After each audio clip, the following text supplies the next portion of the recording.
Buenos días. Hoy tenemos en mi experiencia como escritor a Mauricio Albeiro Montoya Vázquez, profesor universitario, investigador, escritor, ponente y conferenciante. Hola Mauricio, encantado de que hayas aceptado mi invitación para estar hoy en el blog. Muy agradecido. Leonardo, no, el agradecido y el encantado soy yo por estar aquí en tu blog. Muchas gracias. Quiero aprovechar este espacio para agradecer a Mari Carmen González, esta escritora española que conocí este año pasado, el 2024, en la Feria del Libro de Ayacucho, Perú, y que con ella pues hemos tenido buenas conversaciones y ha sido muy generosa. Ella fue quien ha sido el puente para que esta conversación se pueda llevar a cabo. Agradecerle a ella, agradecerte a vos, Leonardo, por la deferencia y por estar dispuesto también a esta entrevista y a que podamos conversar sobre muchos de los temas que nos agradan. Y un saludo a todos los que leerán esta entrevista. Vamos entonces, si te parece bien, con la primera pregunta. ¿Quién es Mauricio Albeiro Montoya Vázquez? Bueno, mi nombre es Mauricio Albeiro Montoya Vázquez. Nací en Medellín, Colombia, en el año de 1982. Mi formación profesional es en las áreas, en las disciplinas de la filosofía y la historia, tanto en pregrado como en posgrado. Realicé mis estudios en universidades de Medellín y también en universidades extranjeras, entre ellas la Universidad Nacional de La Plata en Argentina. He sido profesor universitario e investigador. Mis temas de investigación generalmente han sido los de historia de América Latina comparada y la historia del conflicto colombiano. Además tuve la oportunidad de tener una beca Jóvenes Investigadores de Valencia entre el año 2012 y 2013, donde bueno, estuve viviendo allí en España y aprendí mucho de esa beca, me enseñó un montón de cosas y además eh, tuve la oportunidad de conocer Europa, pues varios países de Europa. Fue mi primera y hasta ahora la única vez en que he ido. Y bueno, muy contento por ese viaje, por los amigos, por lo aprendido. Bueno, en los últimos años he venido explorando asuntos relacionados con las brevedades literarias y eso me ha llevado a escribir algunos ensayos sobre el tema, también un libro de cuentos recientemente que se llama Cuentos cortos para lectores con tiempo, que se dedica a los cuentos cortos o a la minificción o a la microficción, que tiene varios nombres. Y también a partir de esa investigación o de esa inquietud alrededor de los cuentos cortos, eh, dirijo un programa de radio que se llama Brevísimo, que se hace con la Universidad Nacional C de Medellín. Todos los miércoles pueden encontrar en Facebook la página Brevísimo y también en YouTube Brevísimo 2020, donde encontrarán pues todo lo relacionado con ello. Y bueno, para redondear, pues también en las investigaciones que he desarrollado se han llevado a cabo pues en relación con el conflicto colombiano y con América Latina, pues he realizado y dirigido dos proyectos, uno llamado 100 preguntas y respuestas para comprender el conflicto colombiano, un proyecto que está en su segunda edición, que además ganó un premio del Ministerio de Cultura para ser publicado en su segunda edición y que también tiene un proyecto radial. Y un libro sobre Voces de la Verdad, un ejercicio de comparado de memoria histórica y de comisiones de la verdad en distintos países de América Latina y también un país africano como Sudáfrica. Es un poco pues como la biografía, creo que ahí redondeo un poco como esta experiencia. Y bueno, y te mandé el currículo si quieres sacar algo más de ahí, eh, con toda confianza. ¿Qué es para ti la escritura? Eh, Escribir es muy difícil, es tal vez una de las cosas más complejas porque uno no escribe para uno escribe para otros.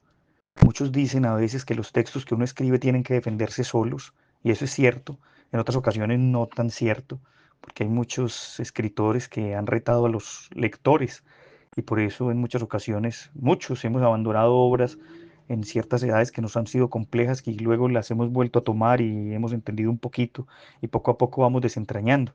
Hay autores oscuros, difíciles, complejos.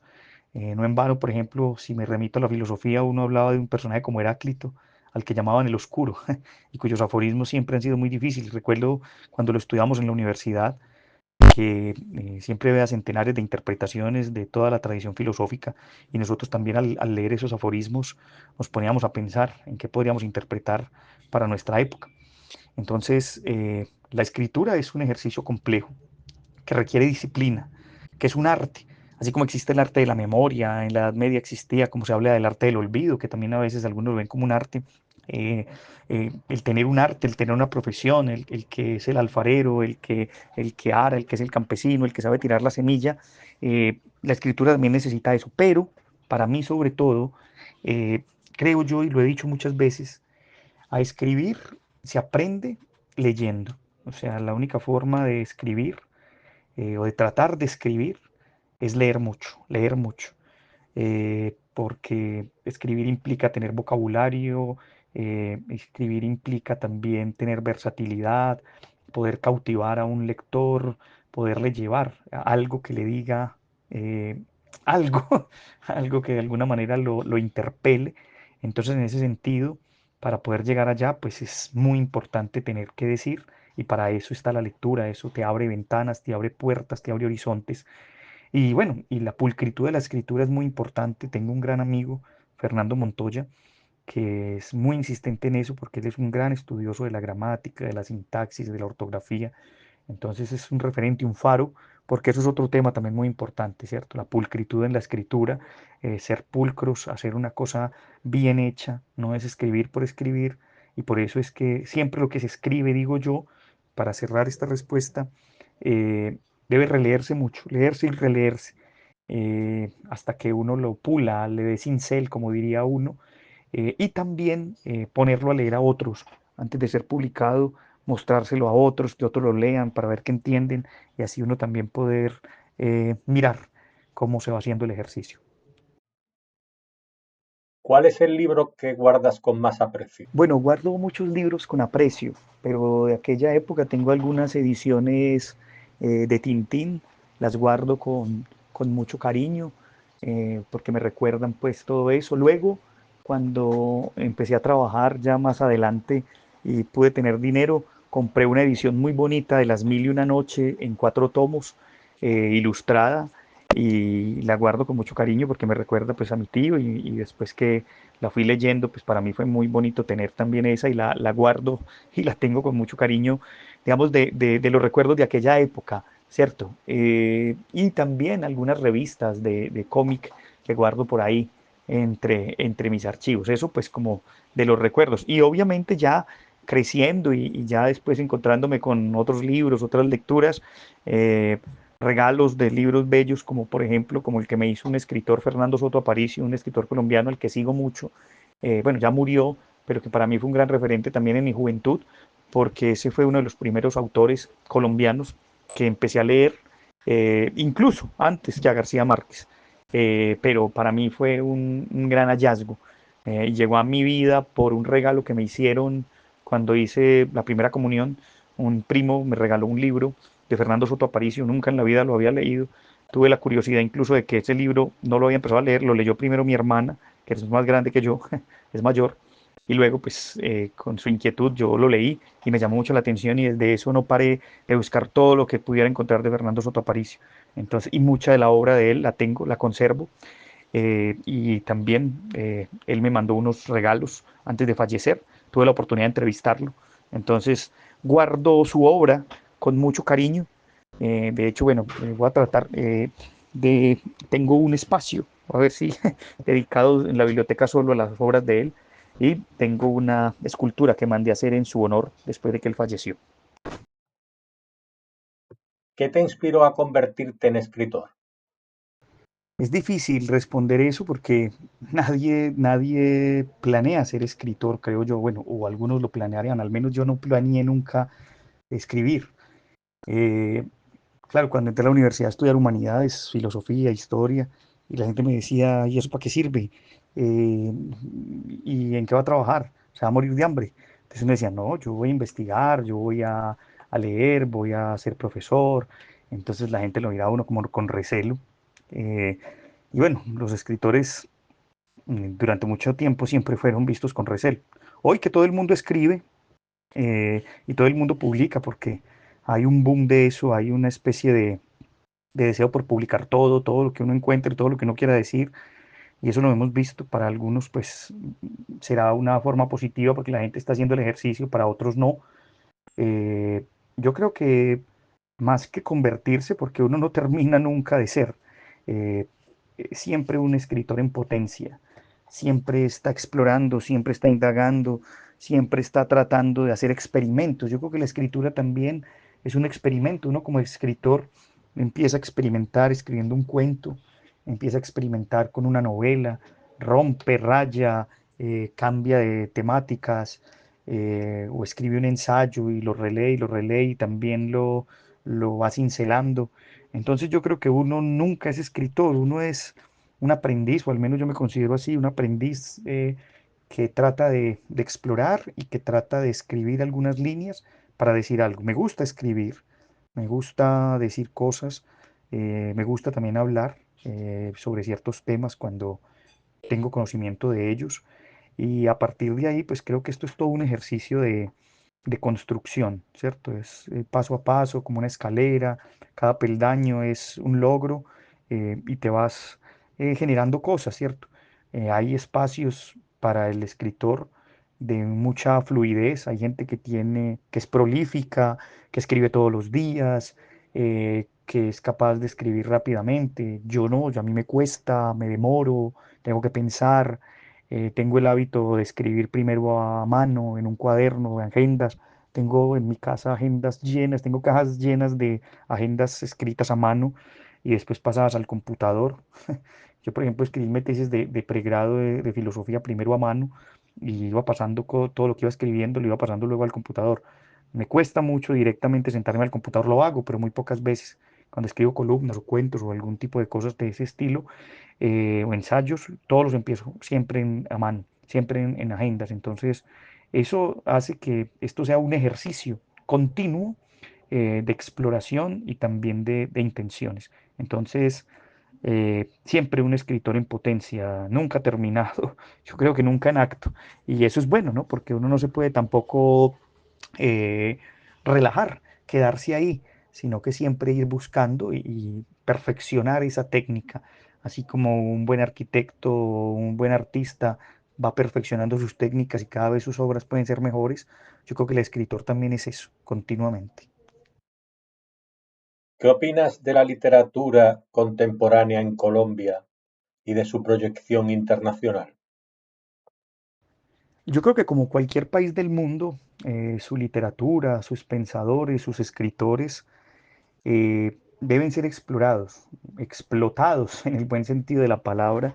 eh, y eso es un reto sobre todo para los lectores, ¿cierto? Hay escritores que buscan vender mucho y lo logran gracias a los sellos editoriales y eso es muy importante también para ellos. Hay gente que vive de eso y maravilloso. Los que no vivimos de eso, sino que tenemos que hacer otras cosas para sobrevivir, disfrutamos mucho la escritura. Claro que nos gusta, a mí también me gusta pues participar en concursos, vender mis libros si se puede y ganar algo. Nadie dice que no, pero estoy convencido de que ese no es mi camino, pues al menos no de vivir de vender libros. Sería muy bueno lograrlo, pero es una situación difícil. Entonces, como te digo, la proyección internacional la dan los lectores, la dan los sellos editoriales, las dan las traducciones también, ¿cierto? Entonces, a veces no depende ya tanto del escritor, depende de otras cosas, de algunas arandelas que están allí. Eh, Hay escritores colombianos muy buenos, históricamente hablando, como los hay en cualquier país, y también actualmente yo creo que la literatura colombiana ha venido explorando cosas muy interesantes, temas nuevos, hay autores muy jóvenes, hay gente queriendo contar muchas cosas. Entonces, insisto, como en cualquier país, esas exploraciones literarias tratan de abrir horizontes, de abrir puertas, de llegar a otras partes del mundo, de contar esas historias. Y como te digo, que creo que la literatura colombiana en la actualidad tiene una riqueza, sobre todo, me parece a mí, en la novela, ¿sí? Hay muchos escritores de novela ahora muy buenos y creo que hay espectros muy interesantes. Creo que por allá abajo, bueno, la que sigue es una pregunta sobre autores y ya te voy a mencionar algunos que para mí pues son muy representativos. Pero bueno, la literatura también ahora, pues con el boom de otros medios, otros más media, pues empieza a convertirse en un ejercicio muy interesante, sobre todo para explorar autores. Planteo un ejemplo, estos días hablaba con varios amigos, varias personas, y me decían, nunca pude leer Cien años de soledad, eh, y vi la serie de Netflix y entonces ahora lo voy a leer. Otros me decían, empecé a ver capítulo a capítulo y empecé a leer capítulo por capítulo o por partes la novela y me sentaba luego a ver un capítulo. O otros decían, voy a releer Cien años de soledad para poder ver la serie. Entonces eso también es una muestra de cómo hay una proyección internacional, una serie de Netflix, obviamente, pues va a llegar al mundo entero. En varios idiomas, como se ha hecho la traducción también de Cien años de soledad hasta el japonés.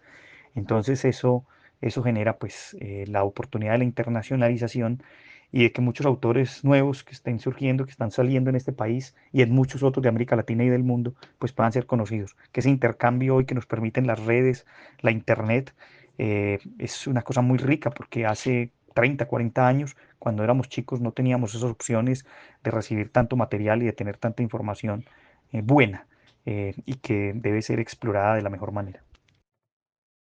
¿Qué autores colombianos consideras fundamentales para entender la cultura de tu país? En relación con los autores del pasado y del presente, pues para entender la cultura colombiana, pues yo creo que es una respuesta muy difícil porque yo creo que cada lector busca, tiene una intención, tiene un interés cuando se acerca a algo, ¿cierto? Por ejemplo, si yo buscara autores de otro país, para mí es interesante el tema, hoy por hoy, por ejemplo, autores que en ese país hayan trabajado, por ejemplo, las brevedades literarias, las sentencias, la microficción, que hayan hecho, por ejemplo, cuento corto, poesía, greguerías. Entonces, esa búsqueda, creería pues que la hace el lector según sus intereses, ¿cierto? En el caso colombiano, mm, personalmente, tengo varios autores que me gustan mucho, voy a referir cuatro solamente, pero muy brevemente diré algo de ellos, pero podría decir muchos más. Fernando Soto Aparicio, obras como Viva el Ejército y Mientras llueve y muchas otras fueron para mí un referente muy interesante. Sus cuentos también llamaron mucho mi atención, además porque Fernando Soto Aparicio fue uno de los primeros autores en este país que empezó también a mostrar la novela social, la novela crítica al sistema y a las situaciones. Hay una novela llamada La rebelión de las ratas, que es en realidad la historia de Rudecindo Cristancho, un hombre que trabaja en una mina y que es explotado y que luego pues frente a eso hay una rebelión, etcétera. Entonces el título también es bastante diciente, La rebelión de las ratas. Otro autor que también para mí es muy representativo, y los tres que voy a decir a continuación están vivos. eh, Soto Aparicio ya murió. Evelio Rosero, que es un escritor de orígenes pastusos, pero que vive en Bogotá, ha trabajado el cuento infantil, ha trabajado el cuento corto, pero sobre todo su novela es muy interesante. Podría referenciar dos que me llamaron mucho la atención. Una novela que se llama La carroza de Bolívar, que es una novela que se desenvuelve en el Carnaval de Pasto alrededor de una crítica a Bolívar, por esa crítica que los pastusos siempre han hecho a Bolívar por la famosa masacre de la Navidad Negra. Y también otra novela que de él me llamó mucho la atención, se llama La Casa de Furia, una historia también que yo creo que recrea muy bien nuestra realidad colombiana. Y bueno, me atrevería a decir otra, Los Ejércitos, que creo que es una novela que todo colombiano debería leer. Y hay otros dos autores, Juan Diego Mejía, un escritor colombiano actual muy bueno, con una producción bastante amplia, muy prolífico también en cuento y novela. Y tiene una novela que me llamó mucho la atención, entre muchas, tiene muchas, pero una que a mí me gustó mucho, que fue con la que él empezó a darse a conocer y ganó un premio aquí, se llama El cine era mejor que la vida. Creo que el título pues pone a volar la imaginación y la novela es maravillosa, es casi como una historia autobiográfica y él que fue discípulo de un gran escritor colombiano que fue Manuel Mejía Vallejo, al que también pues del que hemos leído sus cuentos y sus novelas y que fue un gran referente. Aquí tendríamos que decir muchos más, García Márquez, el mismo Tomás Carrasquilla, que fue un escritor costumbrista, pero bueno, no alcanzaría para hablar tanto. Y finalmente me gustaría referenciar un autor que es muy joven, que no alcanza ni siquiera 40, 45 años máximo, eh, Daniel Ferreira, un escritor bastante interesante que hizo un referente, hizo un trabajo llamado La Pentalogía de la Violencia, 5 novelas sobre la violencia, todas muy interesantes, muy buenas, pero yo me quedo con una de ellas que además tiene un título que llama mucho la atención, que es Viaje al interior de una gota de sangre. Es una masacre cometida en Colombia a manos de los paramilitares, pero es una masacre recreada de manera novelada, ¿cierto? Una forma novelada con una tragedia, pero además con una belleza literaria, y cuyo título pues lo deja uno volando, y ya la misma novela también, es una novela corta pero muy contundente, así que eso sería un poco, pero insisto, ¿no? Creo que cada cual cuando va a buscar, según sus intereses, buscará, eh, por decir algo, ¿no? Yo he rastreado mucho en España autores que me interesan por lo que hago, y voy a mencionar uno que me encanta, que es Juan José Millás, sus articuentos, por ejemplo, y sigo sus artículos en los periódicos, me llaman mucho la atención, y ese libro de los articuentos para mí fue un hallazgo impresionante. O por ejemplo, otro que me gusta mucho de él, que también fue un referente para mí, que fue Los objetos nos llaman. Entonces, como te decía al principio, todo depende de lo que uno busque. El lector es el que explora, y uno se puede encontrar con cosas muy buenas, pero también con otras cosas no tan buenas. ¿Qué aspectos de Colombia y de su historia buscas resaltar en tus manuscritos? Digamos que en lo que he escrito sobre el tema colombiano, pues que es uno de mis temas de investigación, yo podría decir que giro alrededor de tres cosas. La primera es el conflicto colombiano, la historia del conflicto colombiano, historia sobre todo del siglo XIX y del siglo XX. Este país ha sido un país muy turbulento, una gran cantidad de guerras civiles a lo largo del siglo XIX, una violencia con sevicia y con mucho dolor durante la mitad del siglo XX, gran parte de la primera mitad del siglo XX, un conflicto armado que ha desangrado este país, en el que hemos tenido actores de distinta índole, una serie de acciones criminales que han sido muy fuertes para nuestra historia.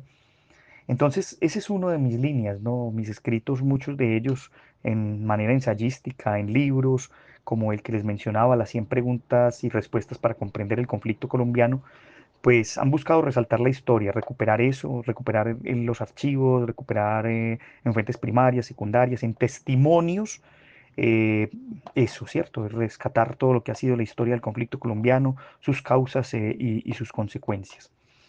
Un segundo elemento que me gusta resaltar también en mis escritos, que también sigue siendo muy ensayístico, es la memoria histórica, ¿no? Lograr que eso que se sepa lo que sucedió, ante tanto negacionismo en el mundo y ante tanto negacionismo en nuestro país, pues hay que mostrar que ciertas cosas sí son ciertas, y sobre todo a las nuevas generaciones que cada vez leen menos lastimosamente, o que buscan otras formas de lectura, o que tienen otros intereses, pero que sería muy interesante poder llegar a ellos para que sepan lo que ha sucedido, y que también así comprendan un poco lo que han vivido, sus seres queridos, sus antepasados, lo que ellos están viviendo y lo que pueden vivir. Entonces, mi segundo referente, o que quiero resaltar también en mis escritos, es la memoria. He escrito varios asuntos sobre la memoria histórica de manera comparada, en el caso colombiano, argentino, paraguayo, guatemalteco, salvadoreño, e incluso en algunos referentes con España, y me gusta rescatar todo ese tipo de cosas. Y ya en mis elementos más literarios, asociados, por ejemplo, al cuento, eh, muchas de estas cosas también giran alrededor de anécdotas, de historias del conflicto colombiano y de otras cosas que he escuchado. Entonces, digamos que ese ha sido como mis temas, ¿cierto? De alguna manera, busco que esto quede también en la memoria, y que quien lea estas cosas, pues no solamente se acerque a mis lecturas, a mis letras, sino que sirva también esas letras como trampolín para que se acerque a otras cosas, ¿cierto?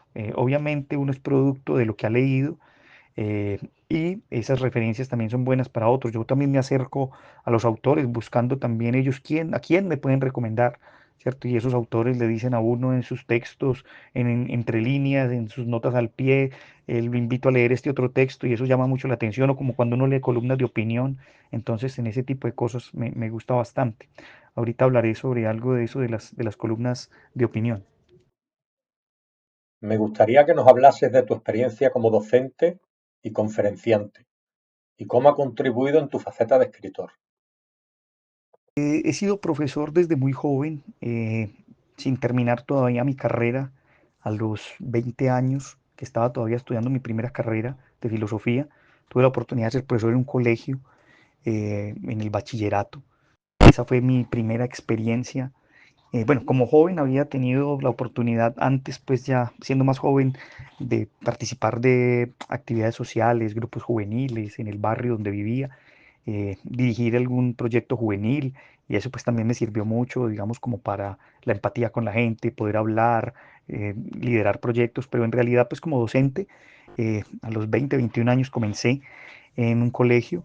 Luego tuve la oportunidad de, bueno, pasé por varios colegios, luego tuve la oportunidad de ser asistente de un profesor en la universidad cuando ya estaba terminando y eso me catapultó a empezar como profesor catedrático en la universidad, en una universidad, en la Universidad Pontificia Bolivariana, que es una de mis alma mater, donde estudié filosofía. Ahí fui profesor por muchos años como catedrático de distintas áreas de historia, filosofía y humanidades. Dicté cursos como religiones del mundo, historia de América Latina, historia de Colombia, cursos sobre la memoria, etcétera, que se fueron también gestando a lo largo de mi formación. Entonces eso fue una experiencia muy bonita. Y salté a otras universidades, aquí en Medellín, la Universidad de AFIT, tuve también la oportunidad de dar en el Instituto Universitario Salazar y Herrera, compartir algunas cátedras con profesores en la Universidad Nacional de Colombia. Entonces, esa experiencia me sirvió mucho porque lo que significa preparar una clase, preparar un curso, saber las lecturas que vas a proponer, los conversatorios, la metodología, eso te ayuda mucho también a estructurar y a crear discurso y eso también te hace preguntarte cuando estás preparando una clase y encuentras algo nuevo, decir, bueno, qué interesante investigar sobre esto y después termina uno escribiendo, ¿cierto? Como me pasó muchas veces cuando dictaba clases de Colombia y pensé por qué la gente no se interesaba tanto por la historia de Colombia y el conflicto. Entonces dije, bueno, hay que crear un libro que tenga como cierto matiz pedagógico, etcétera, y creamos las 100 preguntas y respuestas. Y ya la figura como conferencista o persona que hace talleres o que dirige cosas también surgió pues a la par, ¿no? A uno lo invitan y le dicen, ay, profe, qué interesante, vamos a hacer un simposio sobre esto, quisiéramos que usted fuera un ponente, entonces, bueno, uno prepara una conferencia, lo que significa, ya no es un curso de 6 meses, ya es una conferencia de 1 hora o 2 horas en la que vas a tener un público, tenés que ser ya mucho más directo, preparar eso significa hacer, también, hacer síntesis, etcétera. Entonces, yo creo que ambos elementos, ser profesor, ser conferencista, ser tallerista, hacer conversatorios, participar en tertulias, allí se generan inquietudes. Yo siempre ando con una agendita para todas partes, y sea en un bus, sea en una tertulia, sea en una clase. Si se me ocurre algo, hasta incluso después en la noche me despierto como un loco y salgo y escribo para que no se me olviden las ideas. Entonces eso siempre, cualquier cosa lo va iluminando a uno. Una pregunta que le hacen a uno en un auditorio, un estudiante que lo cuestiona a uno, uno dice, esto tan interesante, esta cuestión, si la sabe uno la responde, si no la sabe no la responde y dice, la averiguaré y también le genera a uno inquietudes. Entonces eso también yo creo que ayuda mucho, no solo a la faceta de escritor, sino también a la faceta de investigador, de lector, porque alguien te recomienda una obra y te dice, hey, léete esa novela, y vos vas y la lees con ahínco, con deseo y aprendes mucho, ¿cierto? Y entonces eso es bueno también, la conversación se nutre y sirve para eso. Leyendo algunos de tus cuentos, uno se da cuenta de la calidad literaria que atesora tu pluma. ¿Qué ingredientes consideras que debe tener un buen relato para que cale en el lector? Agradezco tus palabras sobre los cuentos. Y que te refieras a ellos de gran calidad literaria, de verdad lo agradezco. Es un ejercicio que se ha venido haciendo, pues considero que está en proceso. Yo no hago literatura, pues no soy de literatura, pero bueno, he aprendido, he leído y eso me ha ayudado mucho. He también tenido muy buenos amigos que han leído, que me han dado varilla, que me han dado cincel, que me han dado consejos y los recibo con todo el cariño porque para eso es también, ¿cierto? Que alguien te lea y que te diga, mira, aquí hay un error y que vos seas capaz de aceptar, que seas capaz de decir, como también sos capaz de decir, no, yo creo que está bien y ser terco en ocasiones también es bueno, pero también hay que saber escuchar. Entonces, bueno, agradezco mucho el comentario hacia mis cuentos. Hombre, Para escribir relatos, en que es mi caso, por ejemplo, los cuentos breves, yo creo, vuelvo e insisto, como decía arriba, primero hay que leer mucho, si tú quieres escribir novela, pues obviamente tienes que leer novela, creo yo. Si tú quieres escribir ensayo, pues lee muchos ensayos para que veas las formas que existen. Si quieres escribir cuentos, mira muchos cuentos. Cortázar decía una cosa que me parece muy interesante, decía que la novela ganaba por puntos y el cuento por nocaut. Y yo creo que eso es la mejor definición para la brevedad, y para los cuentos cortos no puede haber. El cuento corto tiene que ganar por nocaut, tiene que darle una historia a la persona y tiene que dejarlo impresionado. Y eso ha recibido muchas críticas de algunos elogios, siempre digo que los cuentos cortos o la literatura tiene que terminar con algo contundente, que deje pensando al lector, tiene que generar conciencia. Para eso es el arte, y la literatura es una de las artes. Tiene que generar conciencia, tiene que decir algo.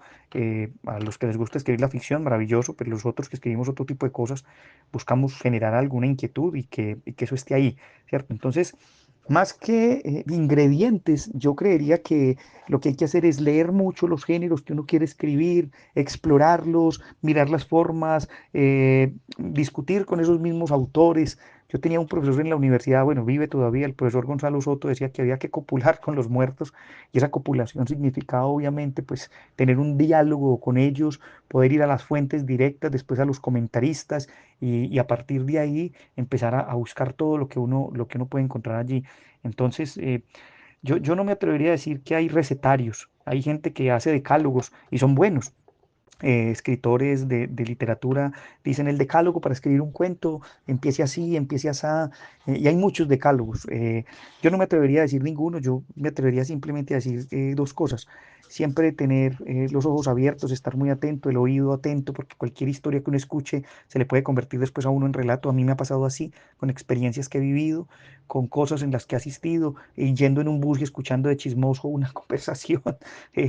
Y escuchando una palabra que tal vez no conocía y la escribo y después la busco y me inquieto por ello, o etcétera. Entonces, mejor ingrediente que la admiración, el asombro y el estar siempre atento a todo lo que pueda aparecer por allí.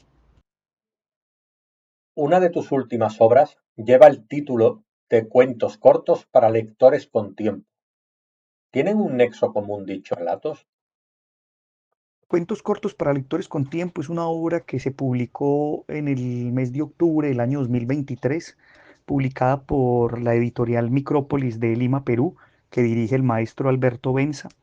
Esa es una obra que llevaba muchos años. Yo empecé a trabajar en esa obra, podría decir que desde España, en el año 2012, cuando por primera vez tuve un acercamiento a un autor mexicano, Juan José Arreola, y desde ahí empecé a explorar la brevedad. Y desde ahí empecé a escribir cositas en mi agenda, cuentos, lo que yo consideraba cuentos o relatos o historias. Y año tras año empecé a cincelar, empecé a excluir, a incluir, etcétera. Y ya para el año 2021, incluso durante la época de la pandemia, consolidé todo eso, pues en ese encierro decidí consolidar todo lo que había hecho alrededor de estos relatos, que los venía teniendo en agendas sueltas. Y a final de ese año, y ya terminada la pandemia, pues logré consolidar 83 relatos, cuentos cortos, y bueno, se publicaron. Me gustaría decir que el título tiene una historia muy interesante, porque al principio ese libro se iba a llamar Cuentos cortos para lectores sin tiempo. eh, y fue un amigo, Salomón Castañeda, profesor de literatura y de idiomas, quien me dio el consejo y me dijo, no, ¿por qué? ¿Por qué tienes que decir que los cuentos cortos son para gente sin tiempo? También, por ser cortos, no quiere decir que sea trivial, que sea malo, que sea sencillo y que lo entienda cualquier persona. Tienes cuentos ahí que requieren de una leída varias veces, ¿cierto? De ser leídos varias veces, no solo una vez, y no porque no se entiendan, no porque estén mal escritos, sino porque tienen un nivel de profundidad que el lector necesita tiempo. Entonces, ese consejo me invitó y me incitó a que escribiera ese título de cuentos cortos para lectores con tiempo, porque a veces la brevedad también requiere tiempo, requiere reflexión. Y eso me ha llevado a que, bueno, pues digamos como una primicia, mi segundo libro de brevedades literarias, que incluirá epigramas, aforismos y cuentos atómicos y minificciones, llevará por título Brevedades literarias para lectores inquietos. Entonces jugaré con eso. Así que, bueno, ese es un poco el hecho. Ah, bueno, y En realidad no tienen un nexo, no son un tema, tienen muchos temas. En el libro encontrarán, hay algunos que están leídos por Edwin Solórzano en un canal de YouTube que se llama Lecturas Amenas. En ese canal de YouTube pueden encontrar un capítulo dedicado a mi libro, que él leyó varios textos allí. También podrán encontrar una entrevista que él me hizo para los interesados. Eh, y no tienen un nexo común, son distintos temas. Hay temas religiosos, hay temas políticos, hay temas sociales, hay temas incluso, podría decir, fantásticos, de humor, ¿cierto? Entonces es variopinto, ¿no? Es un popurrí de relatos. Me interesaría que nos hablases sobre el proyecto 100 preguntas y respuestas para comprender el conflicto colombiano. El proyecto 100 preguntas y respuestas para comprender el conflicto colombiano es un proyecto escrito y radial. En 2017 se publicó una primera edición, son dos libros, eh, perdón, como su nombre lo dice, son dos textos, cada texto trae 50 preguntas y son sobre el conflicto colombiano. Eh, Explora la historia de las guerrillas, de los movimientos sociales, la historia de individuos y personajes que atravesaron la historia de Colombia en el conflicto. Jorge Eliezer Gaitán, presidentes, líderes sociales, líderes sindicales. Explora también el mundo del narcotráfico, explora lo que han sido los procesos de paz, etcétera. Y lo que se pensó en ese momento, en el año 2017, fue hacer un libro sobre todo con características pedagógicas, que pudiera ser leído por cualquier persona, no solo por eruditos. Cualquier erudito lo puede leer y va a encontrar una información muy bien fundamentada y muy bien documentada, en tanto en fuentes primarias como secundarias, pero también cualquier persona que se quiera acercar, que no sea experta. Y sobre todo lo pensamos para estudiantes, para el colegio, para la carrera, el área, perdón, de ciencias sociales, de historia de Colombia, para que de alguna manera sirva como manual para estudiar ese fenómeno y que sirva también para la discusión. Y luego eso se convirtió en un programa radial que lleva el mismo nombre y que en el programa radial lo que hacíamos era explorar y ampliar el horizonte de comprensión de lo que estaba escrito con autores, con invitados y con demás personas. También les dejo el link para los que lo quieran explorar. Además, participas en el programa de radio Brevísimo con la Universidad Nacional. ¿A qué está dedicado? Bueno, Brevísimo es un proyecto que nace, digamos, por una idea mía. Yo ya venía explorando, como te decía en otra respuesta, desde el año 2012 el tema de la brevedad. Y desde ahí empecé a escribir, empecé a leer muchos autores de brevedad, teóricos, literarios, pero también escritores de brevedades literarias, microficción, pero no solo microficción, volví a las fábulas, los apólogos, algo de poesía, las sentencias, etcétera, todo lo que sería la brevedad. Y en 2020, antes de iniciar la pandemia, bueno, 2019 podría decir, antes de empezar la pandemia, me reuní con un grupo de amigos con los que participaba en un taller literario, Andrés Correa y Walter, y Álvaro, perdón, y Álvaro Tancarife. Con ellos dos les conté la idea que tenía de hacer un programa de radio sobre brevedades literarias. O sea, programas de literatura hay muchos, pero no había uno sobre brevedades. Bueno, mentira, sí había. Existen dos programas de brevedades literarias, eh, bueno, en realidad tres, que dos estaban antes del nuestro y otro surgió después del nuestro.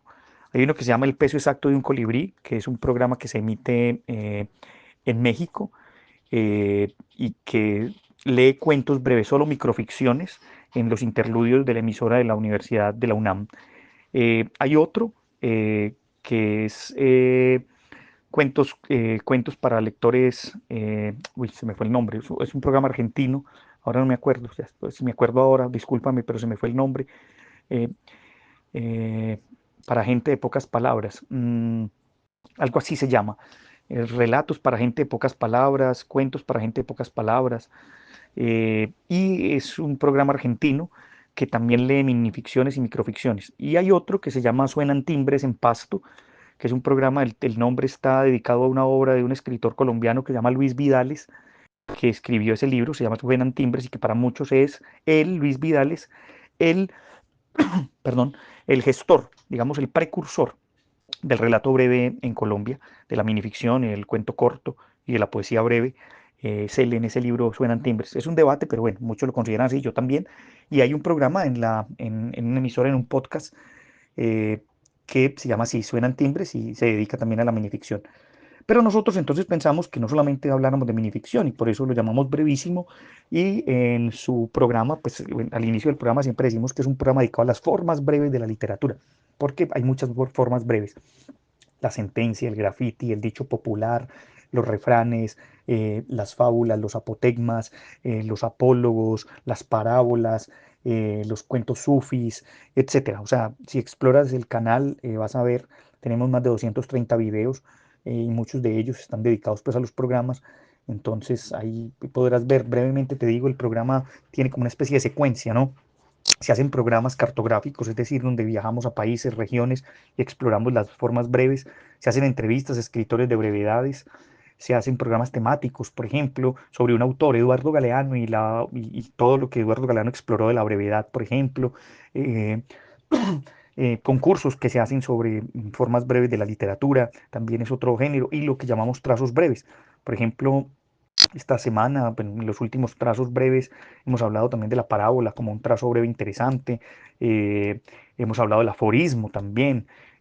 Ahora voy a hablar, por ejemplo, en el próximo programa de trazos breves, voy a hablar sobre las sentencias populares y las sentencias famosas, las frases célebres y sobre el graffiti, porque son formas breves que se tejen, de las que se escriben, de las que queda un argot popular y de las que quedan en la memoria. Entonces eso es un poco brevísimo y desde 2020 venimos trabajando, son 4 años, nació en agosto de 2020, ya tenemos 4 años y medio, como te decía, más de 230 programas que se emiten por la emisora de la Universidad Nacional de Medellín, la Universidad Nacional de Colombia, perdón, sede Medellín, y allí están todos los programas y en la web, tanto en Facebook como en YouTube, pueden encontrarlo. En Facebook como Brevísimo y en YouTube como Brevísimo 2020. Allí encontrarán todos los programas subidos como videos.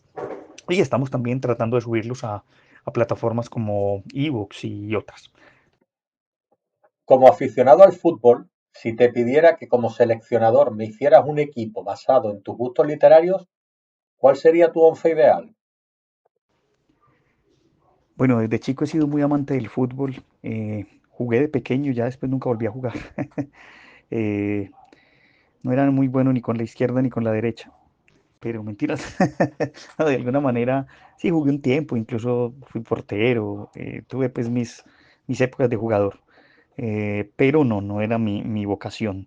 Pero sí me gusta mucho el fútbol, he visto jugarlo, he tenido la oportunidad de ir a dos mundiales de fútbol, a seguir a la selección Colombia, el Mundial de Brasil de 2014 y el de Rusia 2018. Tuve la alegría de, siendo muy niño, ver, teniendo 7, 8 años, ver a Nacional y el equipo de mi ciudad quedar campeón de la Copa Libertadores. Y ahora en el 2016, ya más grande, tuve la oportunidad en el estadio de verlo también campeón de la Copa Libertadores. Entonces fue una gran alegría. El fútbol sí, ha pasado por mis venas, me encanta, pero también me encanta escribir sobre fútbol. Me encanta escribir sobre geopolítica y fútbol, sobre las historias ocultas de los mundiales de fútbol, de los torneos, leer novelas sobre el tema, cuentos.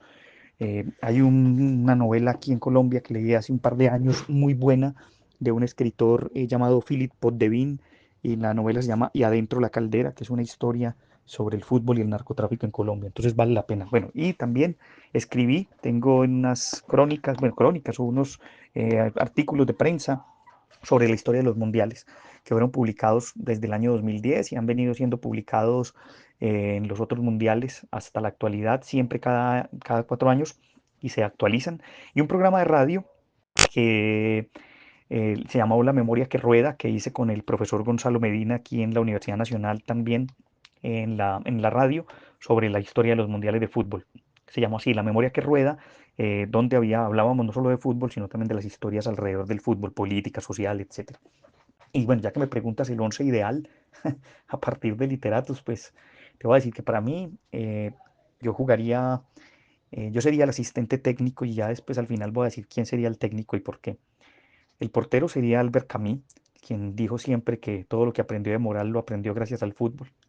Yo jugaría con tres defensas, Juan Villoro, Eduardo Sacheri y Kapuscinski.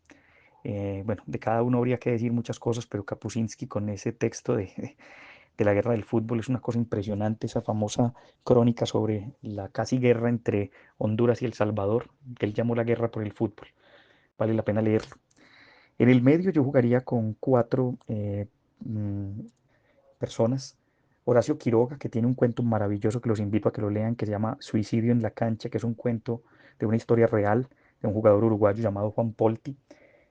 Por la otra punta jugaría con Mario Benedetti, puntero izquierdo, tiene un cuento maravilloso. Y en el medio jugaría con dos escritores colombianos, Luis Tejada, un cronista antioqueño, que también en sus columnas hablaba bastante del fútbol, y Gonzalo Medina, el profesor que mencioné recientemente, que escribió un libro muy bonito que se llama Sueños a la Redonda o el fútbol en la literatura y las artes, una compilación de textos, música, de todo lo que puede haber alrededor del fútbol. Entonces sería mi otro jugador. Y en la delantera, pues nada más y nada menos que Roberto Fontana Rosa y Eduardo Galeano. Yo creo que sus textos son tan contundentes que ellos tendrían que ser killer, matadores, así como Mario Kempes. eh, y anotar. Cada uno de sus cuentos yo creo que anota uno o dos goles, cada uno de sus relatos, los de Eduardo Galeano, textos de Fontana Rosa, como por ejemplo El viejo Casale, o relatos pues que nos han llevado a recorrer el fútbol del mundo de los canallas con Fontana Rosa y todas las historias de Galeano en Fútbol a Sol y Sombra y Cerrado por Fútbol. Y el DT, pues para mí, el DT tendría que ser Osvaldo Soriano, pues porque el quien escriba un cuento como el penal más largo del mundo no merece más sino que ser el DT de una selección. Ese cuento es maravilloso, también los invito a que lo lean o lo escuchen. Y yo sería el asistente técnico, obviamente, sobre todo para aprender. Maravillosa selección la que propones. Todos sabemos que tras un escrito siempre se esconde un gran lector. ¿Cuál es tu temática favorita como tal y qué libros nos recomendarías de ese mismo género? Esa pregunta de recomendar géneros y recomendar libros es siempre muy compleja porque uno está leyendo siempre cosas distintas. Pero voy a decir, por ejemplo, de mis formaciones, un texto que yo recomendaría y el que siempre acudo. Por ejemplo, en filosofía me gusta mucho leer, sobre todo volver a los clásicos, y en los últimos años he vuelto a autores que me han llamado mucho la atención y recomendaría dos que utilicé recientemente también en un programa de Brevísimo. Marco Aurelio y sus meditaciones y Séneca, también con un texto muy bello que me gusta mucho, que se llama De la brevedad de la vida y que además fue un texto que me acompañó mucho en una pena familiar, la muerte de una tía a la que quise como si fuese mi madre y que tras su muerte pues sufrí un golpe emocional muy fuerte. Y Séneca y su libro De la brevedad de la vida me ayudó bastante. En historia hay muchos, ¿no? Uy, fue madre, pues digamos que me quedaría cortico, pero yo recomendaría mucho la novela histórica. Me encanta la novela histórica, me parece que es una cosa que lo lleva a uno por muchas partes. Y recomendaría uno que me ha gustado mucho siempre, que fue una novela sobre Giordano Bruno de este teólogo alemán Eugen Drewermann. Giordano Bruno, El infinito universo y sus mundos, que es el título de una de sus obras y así digamos, se subtitula la novela sobre Giordano Bruno, este dominico quemado por la Inquisición en 1600 en la Piazza di Fiore en Roma. Es una novela maravillosa, pero recomiendo siempre la novela histórica. Y en cuento breve y en cuento que ahora lo que estoy haciendo alrededor de las brevedades, pues habría muchas cosas, pero quisiera reiterar, por ejemplo, mi respeto por Juan José Millás y sus articuentos. Creería que es un referente bien interesante para mirar, pero si me preguntas un recomendado que podría ser interesante para la gente, es un libro que se llama Un mundo de Nasruddin, cuentos sufis. Los cuentos sufis de Nasruddin, que es una recopilación, pueden encontrar en internet un montón. Nosotros hicimos también un programa sobre Nasruddin, que era un personaje, para algunos mitológico, un mulá, como una especie de clérigo, no clérigo, más un sabio, un maestro del mundo musulmán. Algunos dicen que de la antigua Turquía del siglo XIV. Entonces, ese personaje, sus fábulas, sus historias, sus leyendas, sus parábolas son maravillosas. Traen desde enseñanzas morales hasta mucho humor. Y para despedirnos, ¿qué consejo le darías a los jóvenes escritores que buscan hacerse un lugar en el mundo literario? Yo diría que más que consejos o decálogos, como decía en otra respuesta anterior, pues yo simplemente diría que mantengan siempre viva la inquietud, lean mucho, leer mucho es la clave, exploren y siempre, pues digamos que si hay un consejo que yo siempre doy es siempre llevar una agenda y un lapicero a la mano Nunca sabe uno dónde lo agarra la idea, la chispa, dónde llega la inspiración, dónde llega la epifanía. Y eso es bueno, siempre tener eso a la mano porque después uno olvida las cosas y es mejor tenerlas escritas y después volver. Eh, pero es eso, siempre tener la inquietud viva, el fuego ardiendo, siempre asombrarse, siempre estar atento ante cualquier hecho, ante cualquier situación, ante cualquier conversación y ante cualquier palabra, y siempre una agenda y un lapicero para que esas ideas nunca se pierdan. Mauricio, muchas gracias por este ratito. Enhorabuena por tus éxitos literarios, que no son pocos, y mis mejores deseos en lo personal y profesional. Un abrazo. Leonardo, nuevamente te agradezco por esta invitación. Para mí ha sido un gran placer, un honor poder participar de este espacio con vos, conversar, poder de alguna manera contar estas experiencias que se han dado a lo largo de la vida. También te deseo muchos éxitos con este blog y con este ejercicio de entrevistas para que podamos así seguir conociendo a muchos autores y que podamos nutrirnos de todas sus enseñanzas. Un saludo a toda la audiencia, a todos los lectores de este blog y a todos tus seguidores y a vos un abrazo de agradecimiento y que sigan muchos años más con todo este proceso.